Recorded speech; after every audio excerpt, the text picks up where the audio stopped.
एक छोटा लड़का समुद्र किनारे रेत में खेल रहा था। तभी उसे एक जूता मिला। फिर उसे एक तेज बदबू महसूस हुई। उसने तुरंत अपने दोस्तों को वहां से दूर भेज दिया और अपनी बहन तथा टीम लीडर को बुलाया, जो पुलिस में थे, क्योंकि उसे पूरा यकीन था कि रेत के नीचे एक लाश दबी हुई है। टीम लीडर ने जूते के पास खुदाई शुरू करवाई। कुछ ही देर में वहां से एक बुरी तरह सड़ी हुई लाश मिली। उन्होंने तुरंत लड़के की बहन से कहा कि थाने फोन करके और लोगों को बुलाएं। लड़के ने आसपास के तापमान और लाश की हालत देखकर अंदाजा लगाया कि मौत करीब 1 महीने पहले हुई होगी। यह सुनकर उसकी बहन को 1 महीने पहले गायब हुई लड़की का मामला याद आया, लेकिन लाश इतनी ज्यादा सड़ चुकी थी कि चेहरा पहचानना मुश्किल था। लड़के ने यह भी देखा कि मृत लड़की के जूते उस गुमशुदा लड़की के जूतों से अलग थे। उसने कहा, मुझे अच्छी तरह याद है, रोशान शान के गायब होने के समय उसने सफेद स्पोर्ट्स शूज और स्कूल यूनिफॉर्म पहनी थी, लेकिन इस लड़की ने स्कर्ट और काले चमड़े के जूते पहने हुए हैं। थोड़ी देर बाद क्राइम ब्रांच की टीम भी वहां पहुंच गई। उन्होंने देखा कि लड़का खुद लाश का चेहरा देखने की कोशिश कर रहा है।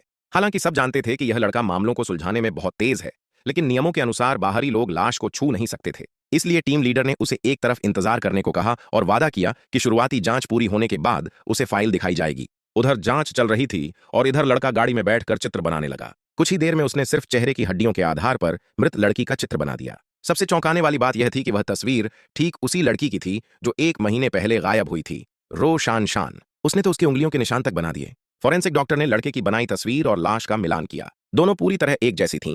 फिर लड़के ने सलाह दी कि पुलिस लड़की के घर जाकर उसकी रोज इस्तेमाल की चीजों से फिंगरप्रिंट इकट्ठा करे। अगर निशान मिल जाए तो पहचान पक्की हो जाएगी। उसने यह भी कहा कि मृत लड़की के कपड़े बदले गए हैं, मतलब हत्यारे ने हत्या से पहले उसे खास तरीके से सजाया था। जल्द ही तस्वीर और फिंगरप्रिंट के जरिए पुष्टि हो गई कि मृत लड़की वही गुमशुदा बच्ची रोशान शान थी। फिर फॉरेंसिक रिपोर्ट आई। रिपोर्ट पढ़ने के बाद लड़के ने 2 बातें कही। पहली, मुझे लगता है कि हत्यारा पहली बार अपराध नहीं कर रहा, संभव है कि वह सीरियल किलर हो। दूसरी, मुझे लगता है कि वह जल्द ही फिर से किसी को निशाना बनाएगा। उसने सुझाव दिया कि हत्यारे के मिले जैविक नमूने तुरंत प्रांत की लैब में भेजे जाएं, क्योंकि वहां की मशीनें ज्यादा आधुनिक हैं और एक दिन में रिपोर्ट आ सकती है। अगर सब ठीक रहा तो अगले दिन दोपहर तक हत्यारे की पहचान हो जाएगी। साथ ही उसने कहा कि सभी पुलिस स्टेशनों को सूचना दे दी जाए कि अगर कहीं कोई नई गुमशुदगी हो तो तुरंत रिपोर्ट की जाए, क्योंकि रोशान शान के गायब होने को 1 महीना हो चुका है और हत्यारा दोबारा हमला कर सकता है। टीम लीडर ने उसकी बात सुनते ही सबको अलग अलग काम पर भेज दिया।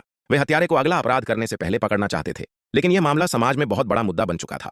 अगले दिन विशेष बैठक में मेयर ने पूछा कि केस सुलझाने में कितना समय लगेगा। टीम लीडर के पास कोई जवाब नहीं था। तभी लड़के ने कहा, मेरे हिसाब से हत्यारा रैंडम लोगों को निशाना बना रहा है। जब तक कोई नया सुराग नहीं मिलता तब तक कोई नहीं बता सकता कि केस कब सुलझेगा। अगर कोई ठोस सबूत नहीं मिला तो यह मामला अनसुलझा रह जाएगा। मेयर यह सुनकर हैरान रह गया कि इतनी कम उम्र में लड़के की सोच इतनी गहरी है।